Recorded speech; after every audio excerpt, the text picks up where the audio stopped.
गुरुदेव।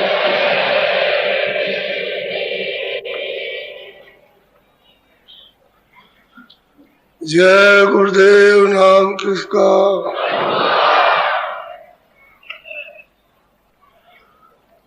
जय गुरुदेव नाम किसका।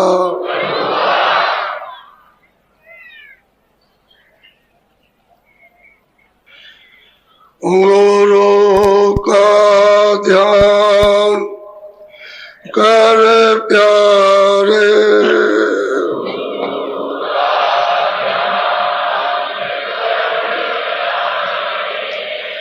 गुरु का ध्यान कर प्यारे,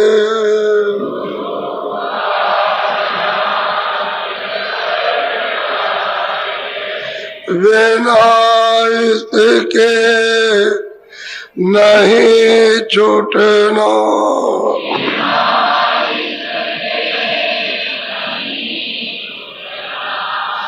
नाम के राम में रंग जा,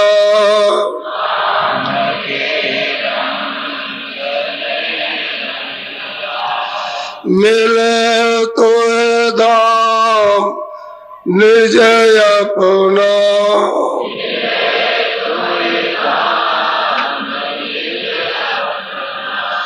गुरु की शरण दृढ़ कर ले,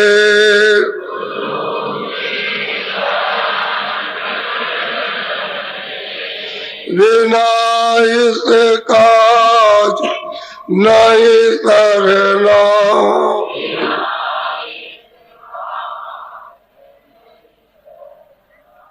लोभ और मान क्यों चाहे,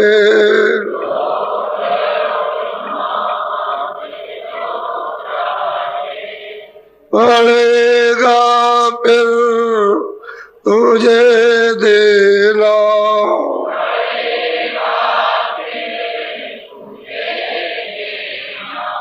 कर्म जो जो करेगा तू,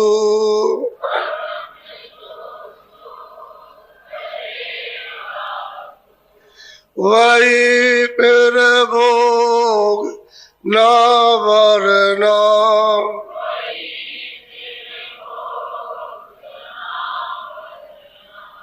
जगत के जाल में से ज्यों त्यों,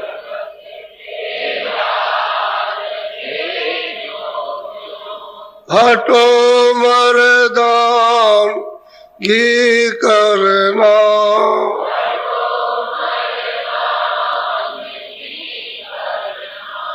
जिन्होंने मार मन डाला,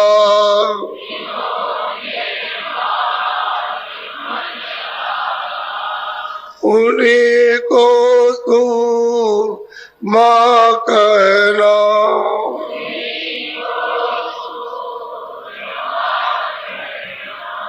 बड़ा बेरी ये मन घट में,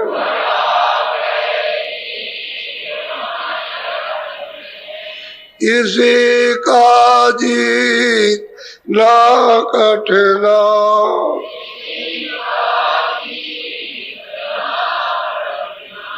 पढ़ो तुम इसी के पीछे,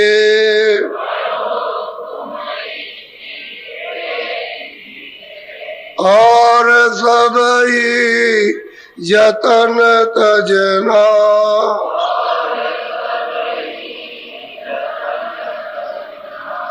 गुरु की प्रीत कर पहले,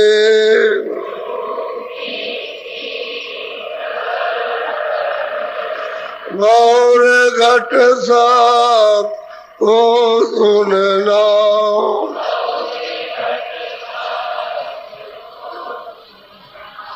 मान दो बात यह मेरी,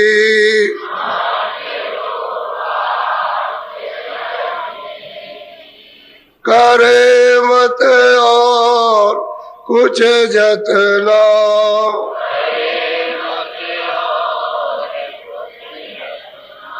हार जब जाए मन तुझसे,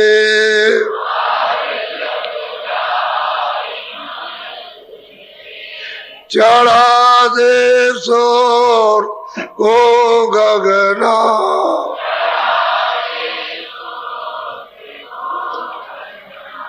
और सब काम जग झूठा,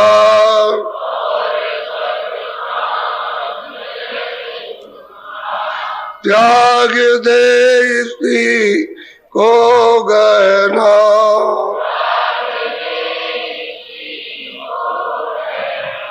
गुरु का ध्यान कर प्यारे,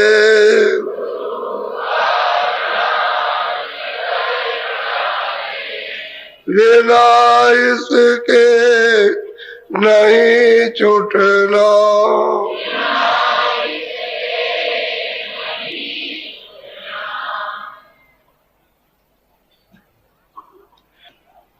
बच्चे और बच्चियों, जब महापुरुष आते हैं तो निचोड़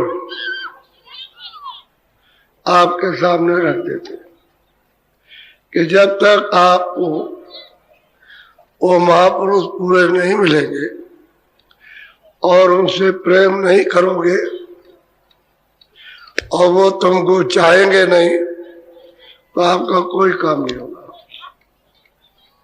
किसी तरह का कोई कल्याण नहीं हो सकता। ये जीवात्मा जन्म मरण से कभी नहीं बच सकती है, और जब उनसे प्रेम करोगे तो वो आपसे प्रेम करेंगे, वो तो चाहते ही हैं, आप नहीं चाहते हो, वो तो बहुत प्रेम करना चाहते हैं, जानते भी हैं और प्रेम करते भी हैं, लेकिन सब कमी अपने में रहती है, क्योंकि मन का उत्पात है। मन यहाँ फंस करके और जीवात्मा का दुश्मन हो गया और एक भी बात उसकी नहीं सुनता है। ये अपने इंद्रियों के घाट पे बैठ के खुराफात, तरह तरह की चंचलता, दौड़ धूप करता रहता है, तो महात्माओं की बात को क्या सुनेगा और उनसे प्रेम क्या करेगा? वो तो दुनिया के खोल से प्रेम करता। प्रेम न करने से ये अपनी आध्यात्मिक ईश्वरी परम पद प्रभु की विद्या है। हम जब बचपन में किसी तरफ हमारा लगाव नहीं होता, मन इधर उधर कहीं नहीं दौड़ता है, तो माँ बाप बच्चे को स्कूल में भेजने लगते हैं ताकि वो अपनी विद्या खाने पीने कमाने बोलने चालने की उसको याद करे। अगर यही बच्चा बचपन में ये संसारी चीजों में फंस जाए तो कभी पढ़ने नहीं जाएगा, कभी पढ़ेगा ही नहीं, चाहे जितनी आप कोशिश करें। लेकिन जब किसी तरफ उसका मन नहीं है तो इसी में मन उसका लगा दिया जाता। फिर भी बहुत से बच्चे कहते हम नहीं पढ़ेंगे, हमको 10वां पास नहीं करना। अरे भाई कुछ कर लोगे तो नौकरी चाकरी मिल जाएगी, पढ़ जाओगे तो तुमको बुद्धि मिलेगी, कुछ ना कुछ काम समझदारी करता। हम नहीं पढ़ेंगे। अब आपने देखा कि लोगों को अक्षर विद्या सिखाई जा रही थी, तो मैं गांव में जाता हूँ तो कितने कहते हैं कि आपको नहीं आता है। बूढ़े बूढ़े बूढ़े 50 के 60 के हो गए, कहते हैं वो दस्तखत करना भी नहीं जाते। बहुत उनको सिखाओ कि दस्तखत करो, अपने तो लिख लो। समझ गए? बहुत पढ़ाया, ऐसा प्रचार आता है कि उनको मतलब ये अक्षर विद्या पढ़ाई जाती, बुढ़ों को अनपढ़ों को, लेकिन कुछ नहीं। कहने ये उनकी हमारी नहीं। हमको कौन सा नौकरी करना, हमको तो मोटा काम करना और खेती में काम करना अपना, और मतलब अपने बाल बच्चों का और अपना खाना हमको नहीं चाहिए। इसमें मन को लगावरा नहीं लगता, उनको नहीं आता। ये तो बचपन में ये अपनी परा विद्या, आध्यात्मिक ईश्वरी परम विद्या जो पहले थी, वो अब इसमें तुम्हारा मन लगा तो तुमको ये अगर पढ़ाया जाए तो तुम्हारा मन ही नहीं लगता। वो भाग जाता है, हवा की तरह से उड़ जाएगा। वो कहते हो कि हमारा बजट बढ़ ही सकता है। ये हालत है इस मन की। पक्का दुश्मन और पक्का मतलब है जगत का आदि, इन सब चीजों में भाग जाएगा, उसमें कठिन से कठिन उसमें लग जाएगा। लेकिन जो सरल है, इसके सुख का आनंद का, जिसको आनंद वापस मिल जाए, उसकी रोजी करेगा। यह है। तो तुम कितना बच्चों से परेशान रहते हो, यहाँ कहाँ से आया रोटी, यहाँ तो जंगल है। तब तक उसकी घरवाली रोटी लेकर के पहुंच गई। कह लगे इसी में तो कह लगे बड़ा आया, समझ गया रोटी खाने वाला, वहां खा जा करके अपने घर में। यहाँ रोटी वोटी कुछ नहीं बनती, समझ गए। तो उसने खाना शुरू कर दिया, काट में। कह लगे अब नहीं देंगे, अपना खाने लगा तो ये उसको छीनने लगा जमींदार, समझ गए। उसके मुंह से गिर गया, तो जो टुकड़ा गिर गया उसने उठा दिया मुंह से, उसके मुंह से निकल गया कि जब सब खा लेगा तो हमको क्या मिलेगा। तो उसी का चीज झपट करने लगा, वो मुंह से गिर गया, उसको उसने टुकड़े को उठा लिया और उसको खा लिया। जब खा लिया तो घर आया तो 4 से 10 मिनट ठीक हो गया। चांडाल का खा लिया तो ठीक हो गया। अब देखिए जिम्मेदार, उसको कोड़ हो गया और उसने उसके मुंह से निकला और वो टुकड़ा गिर गया, उसने खा लिया। और वो भंगी के यहाँ गया, जिसको स्वीपर कहते हैं, उसने अच्छी तरह से नहा धो करके और बर्तन साफ करके अच्छी तरह से खाना बना के लाया।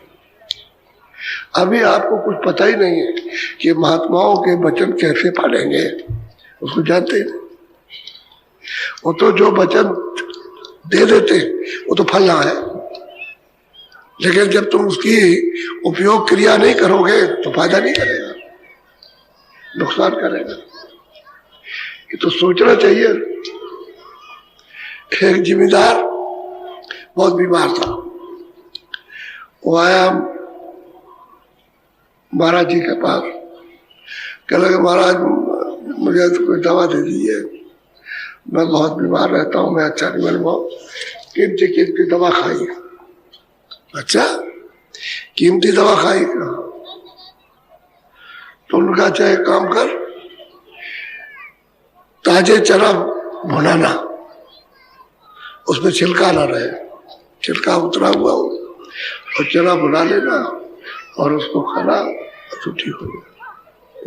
कह लगे कि ये 1 पैसे की चना, आप इतने बड़े जिम्मेदार हैं, 1 पैसे की चना खाएंगे, बस उसमें कह लगे चना खाएंगे, हम जिम्मेदार इतने, लोग कहेंगे तुम 1 पैसे की दवा खा रहे हो, पर महंगी होनी चाहिए। तो स्वामी जी ने भेजा एक बनिया के पास कि भाई ऐसी ऐसी बात है, हम उसको दुकान पे भेजेंगे, तुम चना भुना के रखो और उसका छिलका उतरवा देना। तो उसने चना भुना के रखा और कहने लगे उसपे वो कागज उनके अंदर लिफाफे में, थोड़े से चना लिफाफे में, फिर उस पर पन्नी चढ़ाना, फिर उस पर एक और पन्नी चढ़ाना, एक और उस पर कागज, फिर उस पर पन्नी चढ़ाना और उसको उसमें को धूला उला डाल देना उस पर, ऐसा कर देना कि बहुत दिनों का रखा हुआ। तो उसने ऐसे किया। तो दुकान पे गया खोजता हुआ कि भाई तुमको मतलब ये है कि हमको सफेद है भुना हुआ चना चाहिए, छिलके का नहीं। तो कह लगा हमारे यहाँ नहीं है। वो दुकान वाला यहाँ नहीं, वो कहा यार जाओ आगे जाओ, साथ हो सकता मिल जाए। तो पूछते पूछते उसी दुकान पर पहुंच गया। वो इतना सा चना 1 पैसे का, पहले तो 1 रुपए का 40-50 मन, यानी 40-50 सेर मिलता था। तो मतलब कितना है? तो उसने कहा कि साहब मैं देखूंगा, मैं ढूंढता हूँ, अगर मिल जाएगा तो आपको दे दूंगा, नहीं तो नहीं।